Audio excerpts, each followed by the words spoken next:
Okay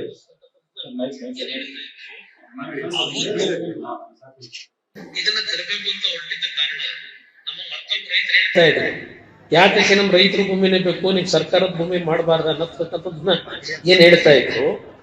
ಅವತ್ತು ಯಾವೊಂದು ಬೆಂಗಳೂರಿನ ಸಮೀಪದಲ್ಲಿದ್ದಂತ ಬಿಡದಿ ಅವತ್ತು ದೊಡ್ಡ ಮಟ್ಟದಲ್ಲಿ ಬೆಳೀತಾ ಇತ್ತು. ಆ ಹಿನ್ನೆಲೆಯಲ್ಲಿ ನನ್ನ ರೈತರಿಗೆ ಕನ್ವಿನ್ಸ್ ಮಾಡಿ ನಮ್ಮ ಹೆಣ್ಣುಮಕ್ಳು ಹೇಳಿದಾಗ, ನಾವು ನೀವು ದುಡ್ಡು ಕೊಡ್ಬೋದು, ದುಡ್ಡನ್ನ ನಮ್ಮ ಮಕ್ಕಳು ಮತ್ತೆ ಹಾಳು ಮಾಡ್ಕೊಂಡ್ರೆ ನಾವೆಲ್ಲ ಹೋಗ್ಬೇಕು ಅಂತ.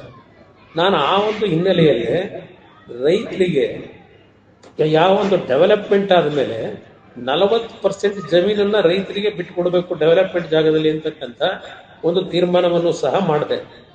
ಇದು ನಾನು ಮಾಡಿದಂಥ ರೈತರ ಭೂಮಿನ 40% ಉಳಿಸ್ಕೊಡ್ಬೇಕು ಡೆವಲಪ್ಮೆಂಟ್ ಆದ್ಮೇಲೆ, ನಿಮ್ಗೆ ವ್ಯಾಲ್ಯೂನು ಜಾಸ್ತಿ ಆಗ್ತಿತ್ತು. ಈ ರೀತಿಯ ಕಾರ್ಯಕ್ರಮ ತರಲಿಕ್ಕೆ ನಾನು ಹೊರಟಿದ್ದು. ಅದಷ್ಟೇ ಅಲ್ಲ, ನಾನು 2006ನೇ ಇಸ್ವಿನಲ್ಲಿ ಆ ಒಂದು ಯೋಜನೆಗೆ 60,000 ಕೋಟಿ ರೂಪಾಯಿಗಳನ್ನ ಬಂಡವಾಳ ಹಾಕಬೇಕು ಅಂತಕ್ಕಂಥದ್ದು ಇದ್ದಿದ್ದು. ಆದ್ರಿಂದ ನಿಮ್ಗೆಲ್ಲರಿಗೂ ಆರ್ಥಿಕವಾಗಿ ನೀವು ಮೇಲೆ ಬರಬೇಕು ಅಂತಕ್ಕಂಥದ್ದು ನನ್ನಲ್ಲಿ ಆಸೆ ಇಟ್ಕೊಂಡಿದ್ದು. ಇದರಿಂದ ನಾನು ನನ್ನ ರೈತರು ನನ್ನನ್ನು ಬೆಳೆಸಿರ್ತಕ್ಕಂಥ ನನ್ನ ತಂದೆ ತಾಯಂದಿರಿಗೆ ನನ್ನ ಜೀವನದ ಕೊನೆ ಉಳಿಸಿದವರೆಗೂ ಅನ್ಯಾಯ ಮಾಡೋನಲ್ಲ. ಇದೇನು ಸ್ವಾಮಿ, ಏನು ಹೇಳಿ ಸ್ವಾಮಿ, ನೀವೇ ಹೇಳಿ.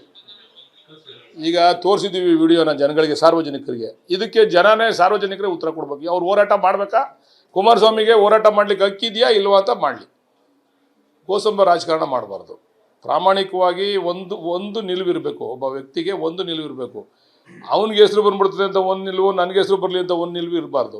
ಇದೇ ಕುಮಾರಸ್ವಾಮಿ ಅವರು ಇದು ಯಾವಾಗ ಹೇಳಿರೋದು ಗೊತ್ತಾ? ಇದೇನು 5 ವರ್ಷದ 10 ವರ್ಷದ ವಿಡಿಯೋ ಅಲ್ಲ, 1 ವರ್ಷದ ಹಿಂದೆ ಇರೋ ವಿಡಿಯೋ ಇದು. ಅವ್ರು ಕೇಂದ್ರ ಮಂತ್ರಿ ಆದಮೇಲೆ ಆ ರೈತರು ಅಲ್ಲಿ ಹೋರಾಟ ಮಾಡ್ಬೇಕಾದ್ರೆ ಹಾಕ್ದಾಗ ವಿಡಿಯೋನ, ಇಲ್ಲ ನಾನು ನಿನ್ನ ಪರವಾಗಿರ್ತೀನಿ ಅಂತ ಹೇಳ್ಬೋದಾಗಿತ್ತಲ್ಲ. ಹುಷಾರಿಲ್ಲ ಅಂತ ಇದ್ದಾಗ ನಾನು ಬರೋಕ್ಕಾಗಲ್ಲ, ನೀವು ವಿಡಿಯೋ ಕಾಲ್ ಮಾಡಿ ಅಂತೇಳಿ ವಿಡಿಯೋ ಕಾಲ್ನಲ್ಲಿ ಹೇಳಿರೋದವರು. ಕುಮಾರಸ್ವಾಮಿ ಅವರು 40% ಕೊಡ್ತೀವಿ ಅಂದರು, ನಾವು 50% ಕೊಡ್ತೀವಿ ಅಂದರೆ ನಾವು ರಿಯಲ್ ಎಸ್ಟೇಟ್ ದಳ್ಳಾಳಿಗಳು. ಕುಮಾರಸ್ವಾಮಿ ಅವರು 40% ಕೊಡ್ತೀವಿ ಅಂತಂದ್ರೆ ಅವ್ರು ರೈತರ ಪರ ಹೋರಾಟಗಾರರು. ಇವರು ಹೋರಾಟ ಮಾಡ್ಬೇಕಾ, ಇವ್ರು ಪಾದಯಾತ್ರೆ ಮಾಡೋದ್ರಲ್ಲಿ ನೈಜತೆ ಇದೆಯಾ ಇಲ್ವಾ, ಅಥವಾ ಡಿ ಕೆ ಶಿವಕುಮಾರ್ ಅವ್ರಿಗೆ ಕೆಟ್ಟ ಹೆಸರು ಬರಬೇಕು, ಅವನೊಬ್ಬ ನಮ್ಮ ಜನಾಂಗದಲ್ಲಿ ಮುಖ್ಯಮಂತ್ರಿ ಆಗ್ಬಿಟ್ಟವನೆ, ಅವ್ನ ಪಾಪ್ಯುಲಾರಿಟಿ ಜಾಸ್ತಿ ಆಗ್ತದೆ ನಮ್ಮ ಜನಾಂಗದಲ್ಲಿ ಅಂತೇಳಿ ಅವ್ನಿಗೆ ಏನಾರ ಒಂದು ಕಡಿವಾಣ ಹಾಕ್ಬೇಕು ಅಂತ ಪಾಪ ಅಶೋಕಣ್ಣ ಇವರಿಬ್ರು ಜಿದ್ದಿಗೆ ಬಿದ್ಬಿಟ್ಟವ್ರೆ, ಕುಮಾರಣ್ಣನು ಅಶೋಕಣ್ಣನೂ. ಈ ಕುಮಾರಸ್ವಾಮಿ ಅವ್ರ ಸ್ಟೇಟ್ಮೆಂಟ್ ನೀವೇ ನೋಡಿದ್ದೀರಾ, ಸಾರ್ವಜನಿಕರು ನೋಡ್ತಾರೆ. ಈಗ ಜನ ನೋಡ್ಲಿ, ಬೇರೆಯವರೆಲ್ಲ ನೋಡ್ತಾರೆ. ತಮ್ಮ ಮುಖಾಂತರ ದಯಮಾಡಿ ತೋರಿಸಿ, ಅದನ್ನ ನಿಮ್ಮಲ್ಲಿ ಕೈ ಜೋಡಿಸಿ ಮನವಿ ಮಾಡ್ತೀವಿ. ಕುಮಾರಸ್ವಾಮಿ ಅವರ ಈ ದ್ವಂದ್ವ ನಿಲುವನ್ನ ಸಾರ್ವಜನಿಕವಾಗಿ ನೀವು ಪ್ರದರ್ಶನ ಮಾಡಬೇಕು ಅಂತ ಹೇಳಿ ನಿಮ್ಮಲ್ಲಿ ಕೈ ಜೋಡಿಸಿ ಮನವಿ ಮಾಡ್ತೀವಿ. ಹೊರತುಪಡಿಸಿದ್ರೆ ನಿಮ್ಮ ಕ್ಷೇತ್ರದಲ್ಲೇ ಈಗ ಶಾಸಕರು ವಾಸ್ತವ ಹೋಗ್ತಾ ಇದ್ದಾರೆ, 5ನೇ ಅಭ್ಯರ್ಥಿಯನ್ನು ಗೆಲ್ಲಿಸ್ಕೊಳ್ಳೋಕೆ ಏನೆಲ್ಲ ಪ್ರಯತ್ನ ಮಾಡ್ತೀವಿ ಸರ್? ಅದು ನಮ್ಮ ಓಟನ್ನು ನಾವು ಸರಿಯಾದ ರೀತಿಯಲ್ಲಿ ಹಾಕ್ಸ್ಕೊಂಡ್ರೆ ನಾವು ಗೆಲ್ತೀವಿ. ನಮ್ಗೇನು ಬೇರೆಯವ್ರ ಓಟ್ ಅವಶ್ಯಕತೆ ಇಲ್ಲ. ಕಾರಣ ಯಾಕಂತಂದರೆ ನಮಗೆ BJPಯಿಂದ 2 ಉಚ್ಚಾಟಿತ ಶಾಸಕರು ನಮಗೆ ಸಪೋರ್ಟ್ಗಿದ್ದಾರೆ. ಜೊತೆಗೆ ನಮಗೆ ಸೆಕೆಂಡ್ ಓಟನ್ನು ಹಾಕ್ಕೊಂಡ್ರೆ ನಮಗೆ ಹೆಚ್ಚು ಕಡಿಮೆ 2.5 ಓಟು ನಮಗೆ ಬರ್ತದೆ. ಸೆಕೆಂಡ್ ಪ್ರಿಫರೆನ್ಷಿಯಲ್ ಓಟು ನಾವು 110 ಜನ, ಫಸ್ಟ್ ಪ್ರಿಫರೆನ್ಷಿಯಲ್ ತೆಗೆದ್ರೆ ಸೆಕೆಂಡ್ 110 ಜನನೂ ಕೂಡ ಸೆಕೆಂಡ್ ಪ್ರಿಫರೆನ್ಷಿಯಲ್ ಓಟ್ ನಮ್ಮ 5ನೇ ಅಭ್ಯರ್ಥಿಗೆ ಹಾಕಿದ್ರೆ ನಮಗೆ ಅದರಿಂದ 2.5 ಓಟ್ ಕೌಂಟ್ ಆಗ್ತದೆ. ಆಮೇಲೆ ಅವ್ರು 2 ಓಟ್ ನಮಗಿದೆ. ಇಂಡಿಪೆಂಡೆನ್ಸ್ ನಮ್ಮ ಜೊತೆ ಇದ್ದಾರೆ, 3 ಜನ ಇಂಡಿಪೆಂಡೆನ್ಸ್ ಕೂಡ ನಮ್ಮ ಜೊತೆ ಇದ್ದಾರೆ. ಅದರಿಂದ ನಮಗೆ ಸಫಿಷಿಯೆಂಟ್ ಓಟ್ ಇದೆ, ನಾವು ಗೆಲ್ತೀವಿ, ಏನು ತೊಂದರೆ ಇಲ್ಲ ನಮಗೆ. ನಾವು ಬೇರೆಯವ್ರನ್ನ ನಾವು ಮಾತಾಡಿಸಿ ಬೇರೆಯವ್ರನ್ನ ಕನ್ವಿನ್ಸ್ ಮಾಡೋ ಅವಶ್ಯಕತೆ ಏನಿಲ್ಲ.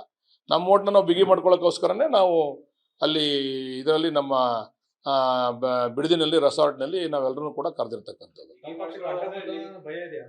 ಅಡ್ಡ ಮತದಾನದ ಭಯ ಅಲ್ಲ, ಚುನಾವಣೆ ಚುನಾವಣೆ ಥರನೇ ಮಾಡಬೇಕು, ಉಡಾಫೆ ಥರ ಮಾಡೋಕ್ಕಾಗಲ್ಲ. ಯಾರು ಅಡ್ಡ ಮತದಾನ ಮಾಡ್ತಾರೆ ಅವ್ರ ಮೇಲೆ ನಮ್ಗೆ ಡೌಟ್ ಇದೆ ಅಂತಕ್ಕಂಥದ್ದಲ್ಲ. ಆದರೆ ನಾವು ಸೆಕೆಂಡ್ ಓಟ್ ಪ್ರಿಫರೆನ್ಷಿಯಲ್ ಓಟ್ ಯಾವ ರೀತಿ ಹಾಕಬೇಕು ಅನ್ನೋದು ನಾವು ಅವ್ರಿಗೆ ನಾವು ಮನವರಿಕೆ ಮಾಡ್ಕೊಡ್ಬೇಕಲ್ಲ. ಈಗ ಎಲ್ಲ ಕೂತ್ಕೊಂಡು ಒಂದು ದಿವಸಕ್ಕೆ ಮಾಡೋವಂಥದ್ದಲ್ಲ. ಅದು ಒಂದು ಕೂತ್ಕೊಂಡು ಎಲ್ಲ ಚರ್ಚೆ ಮಾಡಿ ಸೆಕೆಂಡ್ ವೋಟಿಂಗ್ ಯಾವ ಥರ ಹಾಕಬೇಕು ಅಂತಕ್ಕಂಥದ್ದನ್ನು ತೋರಿಸ್ಬೇಕಲ್ಲ ನಾವು. ಈಗ ಕೆಲವರು ಏನಂದರೆ ಒಂದೇ ಓಟ್ ಅನ್ಕೊಂಡ್ಬಿಡ್ತಾರೆ, ಒಂದು ಓಟ್ ಸುಮ್ಮನೆ ಒಂದು ಓಟ್ ಟಿಕ್ ಮಾಡಿದ್ರೆ ಒಬ್ಬಂಗೆ ಸಾಕು ಅನ್ಕೋತಾರೆ. ಇದ್ರಲ್ಲಿ ಹಂಗಲ್ಲ, ಪ್ರಿಫರೆನ್ಷಿಯಲ್ ಓಟ್ ಇದೆ, 1, 2, 3, 4 ಅಂತಿದೆ MLC ಎಲೆಕ್ಷನ್ನಲ್ಲಿ. ಅದರಿಂದ 2ನೇ ಓಟನ್ನು ನಮ್ಮ 5ನೇ ಅಭ್ಯರ್ಥಿಗೆ ಯಾವ ರೀತಿ ಆಗಬೇಕು ಅಂತೇಳಿ ನಾವು ಅವ್ರನ್ನ ತಯಾರು ಮಾಡಬೇಕು. ಅದಕ್ಕೋಸ್ಕರ ಸೇರಿರ್ತಕ್ಕಂಥದ್ದು. ಅದು ಬಿಟ್ರೆ ನಮ್ಮ ಅವ್ರ ಮೇಲೆ ಡೌಟ್ ಇದೆ, ನಮ್ಮವ್ರ ಮೇಲೆ ಇದಿದೆ ಅಂತಕ್ಕಂಥದ್ದಲ್ಲ. ಆಮೇಲೆ ಚುನಾವಣೆನ ನಾವು ಚುನಾವಣೆಗೆ ಮಾಡ್ಬೇಕಲ್ವಾ. ಉಡಾಫೆ ಉದಾಸೀನ ಏನು ಮಾಡೋಂಗಿಲ್ಲ ಚುನಾವಣೆಯಲ್ಲಿ. ನಮ್ಮಲ್ಲಿ ಎಲ್ಲರೂ ಕೂಡ ಯಾರು ಕೂಡ ಅವರು ಕುಮಾರಸ್ವಾಮಿ ಅವರು ಅನೇಕ ಜನಕ್ಕೆ ಫೋನ್ ಮಾಡಿದ್ದಾರೆ ಅಂತಕ್ಕಂಥ ಮಾಹಿತಿ ಕೂಡ ನಮಗಿದೆ, ನಮ್ಮ ಪಕ್ಷದವ್ರಿಗೆ. ಮತ್ತು ಇಂಡಿಪೆಂಡೆನ್ಸ್ನು ಕೂಡ ಕರ್ಸ್ಕೊಂಡು ಮಾತಾಡಿದ್ದಾರೆ ಕೆಲವ್ರನ್ನ ಅಂತಕ್ಕಂಥ ಮಾಹಿತಿ ಕೂಡ ಇದೆ. ಅವರೆಲ್ಲ ಹೇಳಿದ್ದಾರೆ, ಇಲ್ಲ ನಾವು ಹಂಗೆ ಮಾಡ್ಲಿಕ್ಕಾಗಲ್ಲ, ನಾವು ಡಿ ಕೆ ಶಿವಕುಮಾರ್ ಅವ್ರ ಪರ ಇದ್ದೇವೆ, ನಾವು ಮುಖ್ಯಮಂತ್ರಿಗಳು ಹೇಳಿದ್ದಾರೆ ನಮಗೆ, ನಾವು ಓಟ್ ಹಾಕ್ತೀವಿ ಅಂತಕ್ಕಂಥ ಮಾತನ್ನು ಹೇಳಿದ್ದಾರೆ. ಅವ್ರಿಗೆ ಸೋಲಿನ ಭಯ ಆಗಿ ಅಭ್ಯರ್ಥಿಗಳನ್ನ vote ಅಲ್ಲ, ನಾನು ಒಂದೇ ಮಾತು ಹೇಳೋದು, ಈಗ ಅವ್ರಿಗೆ ಕೌಂಟ್ ಮಾಡಿದಾಗ ನಮ್ಮ ಓಟ್ ಜಾಸ್ತಿ ಇದೆಯಾ ಅವ್ರ ಓಟ್ ಜಾಸ್ತಿ ಇದೆಯಾ, ಅವ್ರು ಯಾಕೆ 5ನೇ ಅಭ್ಯರ್ಥಿ ಹಾಕೋ 3ನೇ ಅಭ್ಯರ್ಥಿ ಹಾಕೋ ಪ್ರಮೇಯ ಇರಲಿಲ್ಲ. ಅವ್ರು ಏನು ಹೇಳಿಲ್ವೇನ್ರಿ, DK ಶಿವಕುಮಾರ್ಗೆ ಹೆಸರು ಬರಬಾರ್ದು, ಇನ್ನೊಬ್ಬ ನಾಯಕ ಈ ಜನಾಂಗದಲ್ಲಿ ಇರಬಾರ್ದು, ನಾನೇ ಸರ್ವೋಚ್ಚ ನಾಯಕ ಒಕ್ಕಲಿಗರ ಕಮ್ಯುನಿಟಿಗೆ, ಇನ್ನೊಬ್ಬ ಬರಬಾರ್ದು, ಏನಾದ್ರು ಮಾಡಿ ಇದು ಇಂಜಿನ ನೋಡ್ಕೊಂಬಂದದೆ. ಇದು SM ಕೃಷ್ಣ ಅವ್ರಿಗೂ ಕೂಡ ಅದೇ ರೀತಿ ಕಾಟ ಕೊಟ್ಟಿರ್ತಕ್ಕಂಥದ್ದು, SM ಕೃಷ್ಣ ಅವ್ರ ಮುಖಕ್ಕೆ ಮಸಿ ಬಳಿಯುವಂಥ ಪ್ರಯತ್ನ ಆಗಿರ್ತಕ್ಕಂಥದ್ದು ಇದರಿಂದನೂ ನಡ್ಕೊಂಬಂದದ್ದು, ಹಿಂದಿಂದನೂ. ಈಗಲೂ ಅದು ನಡೀತಾ ಇದೆ ಅಷ್ಟೇ. ಅವರು DK ಶಿವಕುಮಾರ್ ಅವರು ಆಗಲ್ಲ ಅಂತಕ್ಕಂಥ ಇದನ್ನು ಇಟ್ಕೊಂಡಿದ್ರು. ಪಾಪ ಅವ್ರು ಹೇಳ್ತಾರಲ್ಲ ಅಜ್ಜಯ್ಯ ಅಜ್ಜಯ್ಯ ಅಜ್ಜಯ್ಯ ಅಂತ, ಅಜ್ಜಯ್ಯನವ್ರ ಆಶೀರ್ವಾದದಿಂದ DK ಶಿವಕುಮಾರ್ ಆಗವ್ರೆ, ಹೈಕಮಾಂಡು ಮತ್ತು ಅಜ್ಜಯ್ಯನ ಆಶೀರ್ವಾದದಿಂದ ಆಗವ್ರೆ. ಈಗ ಅವ್ರಿಗೆ ಏನಾಗಿದೆ, DK ಶಿವಕುಮಾರ್ ಅವ್ರಿಗೆ ಹೆಸರು ಬರ್ತದೆ, ನಾವೇನಾದ್ರೂ ಮಾಡಿ ಅವ್ರ ಮುಖಕ್ಕೆ ಮಸಿ ಬೆಳಿಬೇಕು ಅಂತ ಪ್ರಯತ್ನ.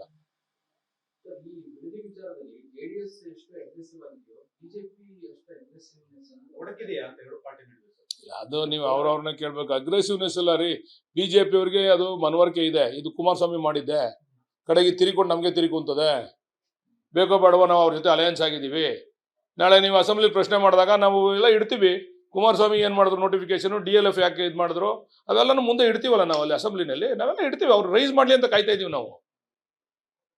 V want them to rise in the assembly. ನಾವು ನಮ್ಮ ಹತ್ರ ಅಂಕಿಅಂಶ ಇದೆ. ಈಗ ಅವ್ರು ಒಂದೇ ಸರಿ ಮುಖ್ಯಮಂತ್ರಿ ಆಗಿದ್ರೆ ಪರವಾಗಿಲ್ಲ, 2018 ಮುಖ್ಯಮಂತ್ರಿ ಆದಾಗ ನೀನು ನಿಜವಾಗ್ಲೂ ರೈತರ ಬಗ್ಗೆ ಬಿಡದಿ ಜನಗಳ ಬಗ್ಗೆ ಕಾಳಜಿ ಇದ್ದಿದ್ರೆ ಮಾಡು. ನೋಡ್ರಿ, ಅಲ್ಲಿ ಎಕ್ಸ್ಪ್ರೆಸ್ ಕ್ಯಾನಲ್ ಇಶ್ಯೂ ನಡೀತಾ ಇದೆ ತುಮಕೂರಿನಲ್ಲಿ, ನೀರು ಬೇಕು ನಮ್ಮ ಅಂಗಡಿಗೆ.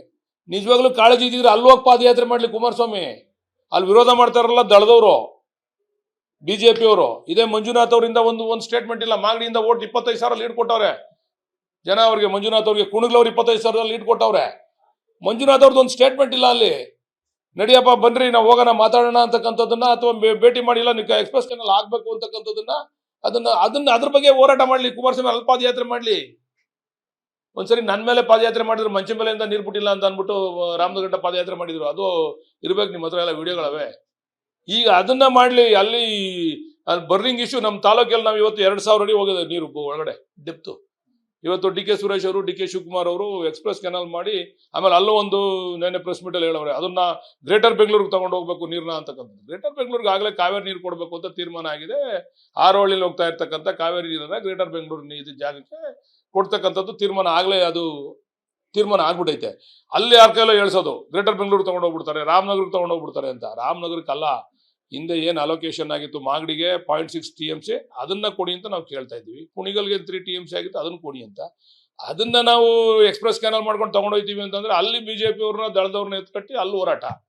ಅಲ್ಲಿ ಪಾಪ ನಿಖಿಲ್ ಕುಮಾರಸ್ವಾಮಿ ಅವರು ಒಂದ್ ದಿವಸ ಹೋಗಿ ಮಾಗಡಿಗೆ ಬಂದು ನಾನು ಇದೀನಿ ಅಂತ ಯಾರಿಗೂ ಧೈರ್ಯ ಕೊಡ್ಲಿಲ್ಲ. ಕುಣಿಗಲ್ಗೆ ಬಂದು ಒಂದು ಆತ್ಮಸ್ಥೈರ್ಯ ತುಂಬಲಿಲ್ಲ. 2 ಕಡೆನೂ 25,000 ಲೀಡ್ ಮಂಜುನಾಥ್ ಅವ್ರಿಗೆ.